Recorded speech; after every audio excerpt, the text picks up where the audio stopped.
అతి తక్కువ వడ్డీ రేట్లకే పొందండి Punjab national bank home loans, car loans. Zero processing fee, zero documentation charges. వెంటనే మీ బ్రాంచ్ ని సంప్రదించండి. జిల్లాలో జరుగుతున్నటువంటి ఎన్డీబీ వర్క్స్ కానీ ఇవి కానీ జరుగుతున్నటువంటి పరీక్ష చేయడానికి ఇక్కడ నుంచి కూడా పరిశీలన చేయడానికి రావడం జరిగింది. ముఖ్యంగా మొత్తం రాష్ట్రంలో 53,000 కిలోమీటర్ల రాష్ట్ర పరిధిలో ఈరోజు పనులన్నీ కూడా గత ప్రభుత్వం చేసినటువంటి పాపాలన్నిటినీ ఇబ్బందులు పడినటువంటి ప్రజలకు ఈరోజు ఆర్థికంగా ఎన్ని ఇబ్బందులు ఉన్నా ఈరోజు ప్రజలకు రవాణా సౌకర్యం కల్పించాలనే ఉద్దేశంతో మా గౌరవ ముఖ్యమంత్రి గారు దాదాపుగా ప్రభుత్వం వచ్చిన వెంటనే 1061 కోట్ల రూపాయలతో పార్ట్ హోల్స్, తర్వాత ఎక్కడైనా ఇంకా డ్యామేజ్ అయిన రోడ్లను కూడా సర్ఫేస్ చేసుకుంటూ దాని అన్నింటినీ కూడా మొదలు పెట్టడం జరిగింది. దానిలో భాగంగా ఇప్పటికే 65% రోడ్లు కూడా కంప్లీట్ చేయడం జరిగింది. కొన్ని వర్షాల కారణంగా ఆ మిగతా చోట్ల కూడా రోడ్లు కొద్దిగా ఆలస్యం అయ్యింది. ఈరోజు వైఎస్ఆర్ పార్టీ ప్రభుత్వం వారు కూడా చెప్పారు, మేమందరము కూడా గతంలో 1000 కోట్లు పెట్టి చెప్పినప్పుడు కేవలం 2014-19లో మాత్రమే 14,312 కోట్ల రూపాయలు ఖర్చు పెట్టి మీ తెలుగుదేశం పార్టీ అధికారంలో ఉన్నప్పుడు చేయడం జరిగింది. మరి 2019-24 మధ్యన చేసినట్టు వరకు కేవలం 7,334 కోట్లు మాత్రమే.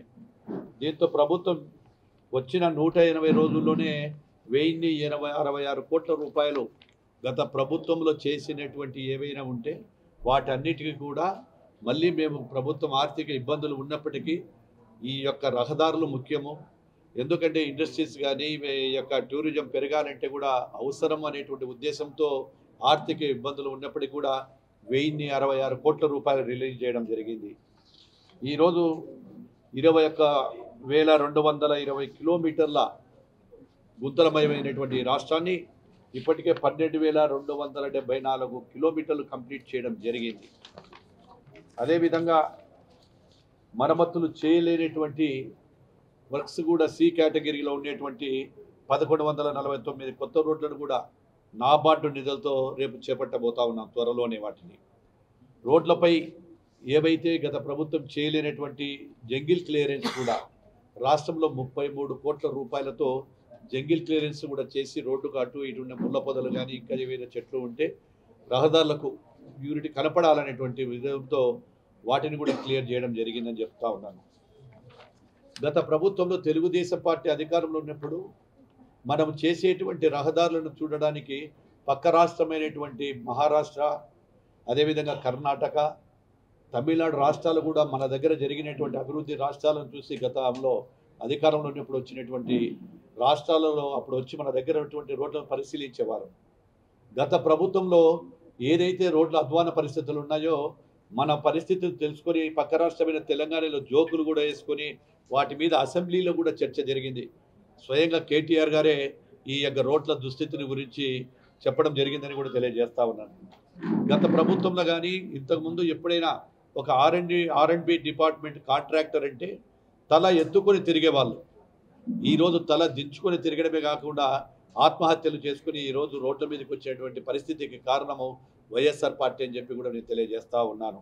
ఈరోజు రాష్ట్రంలో మొత్తం 12,653 రోడ్ల కిలోమీటర్లను 10,200 కిలోమీటర్ల పద్ధతిలో పీపీపీ మోడల్లో రేపు మా ప్రభుత్వము పీపీపీ మోడల్లో కూడా రోడ్ల నుంచి కూడా మారుస్తూ ఉన్నాము. వాటికి కూడా ఎస్టిమేషన్లు డిపిఆర్లు తయారవుతున్నాయి. ఏదైతే 47 కోట్ల రూపాయలతో ఒక ఏజెన్సీని ఫిక్స్ చేసి ఫీజబిలిటీ ఎంత ఉంది, ఈ 12,653 కిలోమీటర్ల హైవేలుగా మార్చాలని, స్టేట్ హైవేలుగా మార్చాలనే ఉద్దేశంగా వాటిని కూడా ఈరోజు మా డిపార్ట్మెంట్ తీసుకుంటూ ఉంది. అదేవిధంగా రాష్ట్రంలో ఎన్డీబీ ద్వారా జిల్లా మండల కేంద్రాల రోడ్లను కూడా ఫేజ్ 1 కింద కూడా 3,014 కోట్లతో చేపట్టినటువంటి 1,244 కోట్ల కిలోమీటర్లను రోడ్లు బ్రిడ్జిలను నిర్మాణము 666 కిలోమీటర్లు కూడా ఇప్పటికే పనులు మొదలుపెట్టి చేయడం జరిగింది. ఏది ఏమైనా కానీ కూడా ముఖ్యంగా ఈ జిల్లాకు రాష్ట్రంలోనే హైయెస్ట్ ఈ రహదారుల నిర్మాణం కోసం 94 కోట్ల రూపాయలు ఈరోజు నిధులు చేసి ఎక్కడికక్కడ రాత్రింబగలు కూడా కష్టపడుతూ మా యొక్క ఇంజనీర్లకు కూడా ఆదేశాలు ఇస్తూ కలెక్టర్ గారు కూడా ఎన్నో ఆదేశాలు ఇస్తున్నారు, రివ్యూలు చేస్తూ ఉన్నారు. మా సెక్రటరీ గారు నేను కూడా ప్రతి వారానికి ఒక్కసారి వీడియో కాన్ఫరెన్స్ తీసుకొని ఈ రోడ్లు గుంతలు లేని రాష్ట్రంగా, గుంతలు లేని జిల్లాగా మార్చాలనే ఉద్దేశంతో మేము ఉన్నాము. ఈరోజు ఏలూరు పట్టణంలో కూడా గౌరవ మా ముఖ్యమంత్రి ఆదేశాలతోనే మిషన్ పార్ట్ వాళ్ళు కూడా కొన్ని ఇంకా ఎక్కువ ఉండేటివి కూడా వెహికల్ మూవ్మెంట్ లేనివి, ఫీజబుల్ వెహికల్ మూవ్మెంట్ లేని దానికి కూడా వెహికల్ మూవ్మెంట్ కూడా తీసుకువస్తూ ఉన్నాము. అదే కనుక ఇవి కాకుండా వరదలలో వేలేరుపాడు, కుక్కనూరు మండలాలలో పెద్దవాగు ప్రాజెక్టు నుంచి వచ్చిన నీటికి కొట్టుకుపోయిన రహదారులకు మరమ్మతులు, నూజివీడిలో పెద్ద చెరువు గండి వలన పాడైన రహదారులకు 4 కోట్లు మంజూరు చేయడం జరిగింది. ఎన్డీబీ కింద 111 కోట్ల రూపాయలు కూడా చేయడం జరిగింది.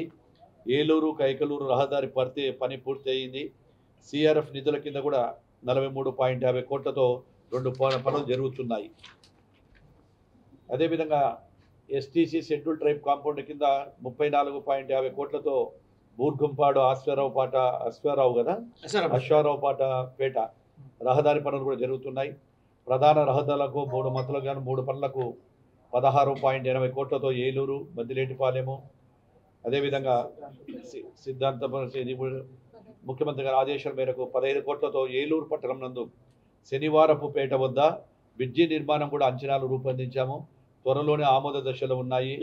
రైల్వే బ్రిడ్జిలు ఇవన్నీ కూడా నూజివీడు బైపాస్ రోడ్డు వీటన్నిటిని కూడా త్వరలోనే చేసి రాష్ట్ర ప్రజల ఆకాంక్ష ఏదైతే ఉందో రహదారులను మళ్ళీ పూర్వ పద్ధతి యొక్క గత వైభవంలో ఏ విధంగా ఉందో, గత ప్రభుత్వం అంత వైభవం ఉన్నదో ఆ రోడ్డు తీసుకురావడానికి శ్రమిస్తామని కూడా తెలియజేస్తూ ఉన్నాము. ముఖ్యంగా నాటి పాలకులు చేసినటువంటి పాలనలో ఈరోజు అనేకమైనటువంటి కూడా ఈరోజు రహదారులు కూడా నడవలేని పరిస్థితికి వచ్చాము.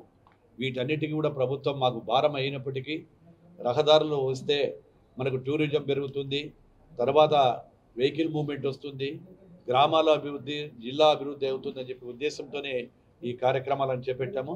త్వరలోనే ఈ పనులన్నీ కూడా కంప్లీట్ చేస్తామని చెప్పి తెలియజేస్తా ఉన్నాము. మరిన్ని వీడియోస్ కోసం ఛానల్ ని సబ్స్క్రైబ్ చేయండి. లేటెస్ట్ అప్డేట్స్ కోసం వాట్సాప్ ఛానల్ ని ఫాలో అవ్వండి. ఆ లింక్ డిస్క్రిప్షన్ లో ఉంది.